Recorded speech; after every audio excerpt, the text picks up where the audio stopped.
and gentlemen, Gungans, droids, ancient Sith lords, whatever you might be, let me tell you, holy cow, it's great to be in the Empire today. And you're watching Arnold Holonet News, the only news you'll ever need, because you have no other choice. Well, a little unexpected gift today, can't reveal on a Monday, to further improve our beloved Gungans. We have Captain Tarpals as our kit reveal today. Currently, we are live. Everyone, I want to say hi real quick before we get on over. Everyone, say hi. Come on, get going here. We are currently live. We are just wrapping up our Darth Bane live stream. Holy cow, guys, this might be the best conquest unit of all time. There'll be a card at the top right-hand corner. If you missed out on the stream, I'm going to leave timestamps so you can catch up on all the action. We were laughing, having fun. It was some of the most fun testing, and this is even before Omicrons, y'all. There everyone is. All right, but let's get to today's subject, boosting the Gungans. It looks like we're gonna be getting our next Gungan here later on this week. Here, bring him on over. Let's go. Let's take a look at this kit reveal that we have here. So kit reveal today, I'm assuming we're gonna have the event on Thursday per usual, so come over. We're gonna be testing them out. Probably not gonna be as crazy as Bane, but now that we have Boss Dance, we already saw some early conceptual things like, you know, if Gas is stupid, he can't beat a solo boss Nass if that shield generator's up. Captain Tarpals is bringing another element that is going to be needed, ways to get more damage onto the field, and he's kind of like a Jedi Revan, being able to navigate around tanks, being able to get buff immunity, being able to mark targets. So it's going to be kind of interesting to see that, but again, the biggest problem is, and it's unfortunately going to be, I think, second to last, like right before Jar Jar, the most important member to this Gungan team is going to be the tank. If the shield generator goes down, if you watched all the initial impressions in the gameplay, the team's dead. It's a dumb team. I'm almost certain they have ways to rectify that moving forward here. But let's go out and get to the kit reveal more specifically. Some solid damage here. A lot of damage based off of debuffs. We have buff dispels, all this great stuff as well. And Territorial Omicron, I'm not surprised though. I think we talked about this at some point or another. We are going to probably get an Omicron for each game mode, so I expect we already have a Territorial Omicron for Boss Nass.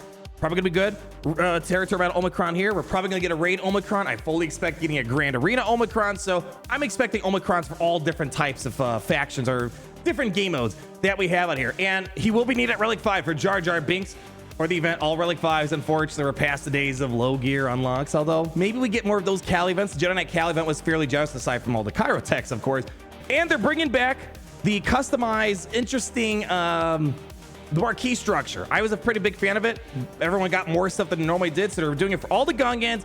But keep in mind, Gungans will be needed for galactic challenges moving forward. Wow, shocker. We all expected that, so how much you want to bet we're going to see a ton of Gungans needed for the Queen Amidala conquest, so we'll have to wait and see. We don't know those yet. We just got finished with Bane. Let's not get too ahead of ourselves. All right, let's get into it. I love the names for all these Gungan abilities. Hey, Yusa! Deal physical damage to target enemy and shock them for one turn. And if the target had any buffs in them, you're going to dispel them. Buff dispel on the basic. Can never complain about that. Deal damage an additional time. And then Gungan allies gain advantage for 2 turns. So again, more ways of trying to get critical damage out onto the field. Shock is always nice. Again, he's got buff immunity as well, as we're going to talk about. So really controlling the enemy team. And he's going to have a lot of out-of-turn attack capabilities on top of it. So this basic ability, remember it. It's going to give him a lot of opportunities to get that shock out onto the field and buff the spells too. Ouch time. Special ability number 1. Kind of a cool animation. I kind of like it. You know, getting all the, what are those? I can't remember what they're called. The giant cannonballs, grenades, the boomas. I can't remember what they're talking about. But yeah, this is kind of a cool animation for a marquee character. So let's go check it out. Deal true damage to all enemies. Think of Bad Batch, you know? Boom. Quick true damage to everyone. Dealing 10% more damage per debuffed enemy. And that's something we're already kind of seeing baked into like the hidden sub-levels of the Gungans, is that debuffs are going to be important. Boss Nass is sort of like a Newt Gunray, where, you know, debuffs, when he's applying debuffs, you're going to be able to do some bonus damage. So kind of cool. We're seeing true damage kind of being part of the Gungan kit, which is nice because, unfortunately, things like, you know, Kylo Ren Mass, Malix, Malguses, you know, damage based off max health doesn't work, but true damage does work. We also have 10% turn removal from all enemies, and enemies without debuffs, they get stagger for 1 turn. And when we were kind of, you know, feeding on this kit reveal before we started recording AHN here, let's read it first. Separatist enemies without debuffs are stunned for 1 turn, which can't be resisted. Remove 2 stacks of recharge from allied shield generator. This ability can't be evaded. So first off, I think this is just great lore plug-in here. You know, Gungan's obviously fighting the Separatists on the Trade Federation on Naboo. Also, Grievous kind of got his butt smacked by the Gungans as well. So it makes sense from a lore perspective. From an operational perspective, where our game meta is, Separatists really aren't forefront in the meta. Now we're waiting and seeing what the Grievous stat looks like in 5v5 Grand Arena. We're going to see some data tomorrow. I had some pretty decent results this past week, so who knows? Maybe Gungans will be needed for if Separatists start becoming a thing, or maybe more Separatists are to come. I'm not sure if we're going to get a Separatist GL either. I'm getting ahead of myself. Point being is, I don't get as excited for this unless it's maybe just meant for the raid. It could just be something helpful for the raid, and that's it, because we do know there's a Naboo raid, obviously fighting off some Separatists. Special number 2, no giving up. Cooldown of 4. Deal physical damage to target enemy, dealing 10% more damage for each debuff on them. Again, this could scale up drastically depending on what the totality of all the debuffs with the Gungans look like. Call target other ally to assist. So we'll have to see what that looks like. So right now we only have Captain Tarpals and Boss Nass. So not many people, but you know what? We might be able to start seeing them do something. Again, the Gungans that we saw, as long as their shield generator isn't bothered with, they're nearly invincible and they can actually do some damage. So again, the tank is gonna be super important. Gungan allies getting critical damage up for 1/3 and recover 25% protection. Protection is it's like one of the higher parts of what the Gungan team is all about, converting their max health into protection, which we got a lot more of down the kit here. Inflict mark, here we go.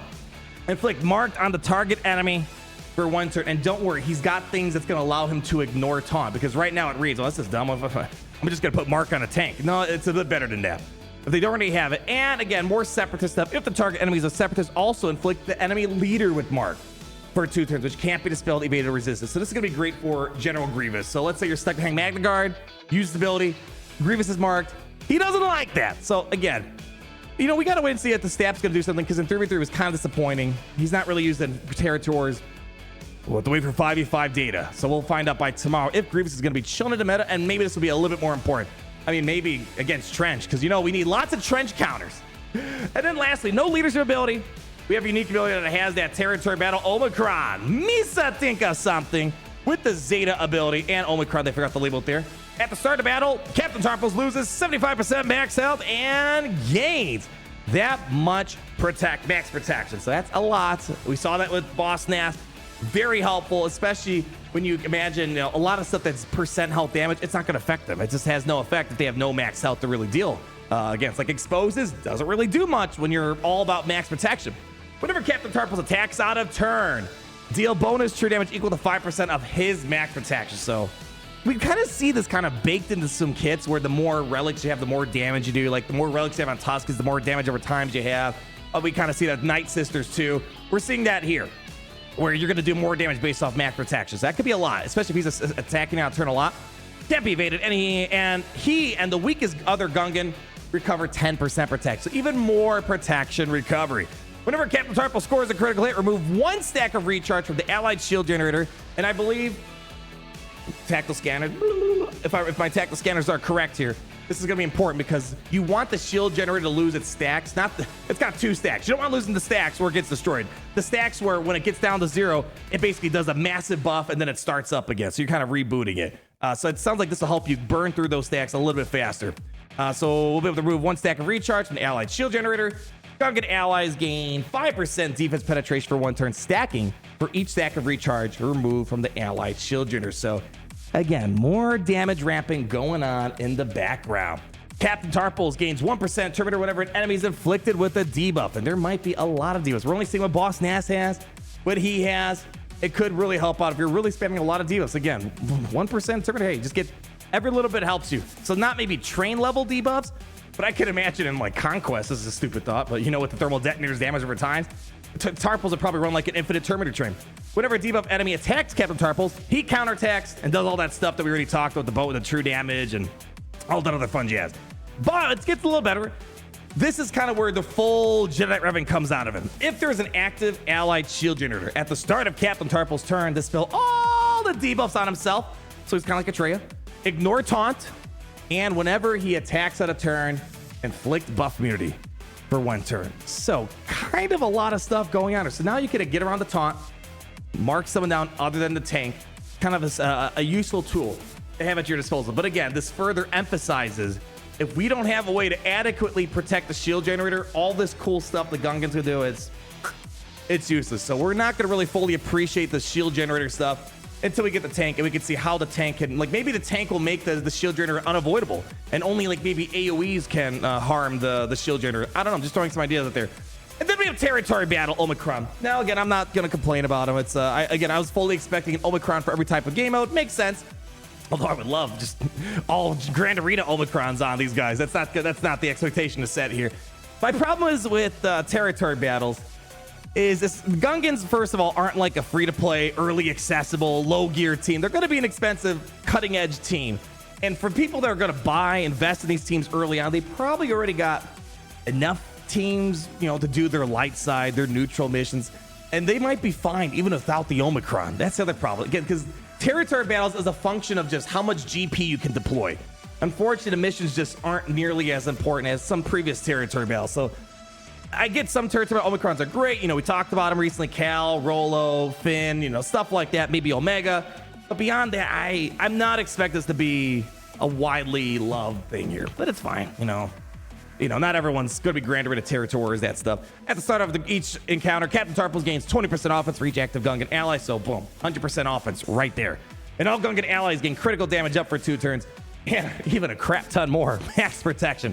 100% more max protection. Yeah, we have Brandon Sanders in the chat. It'll be more important when Naboo is in TB. Maybe.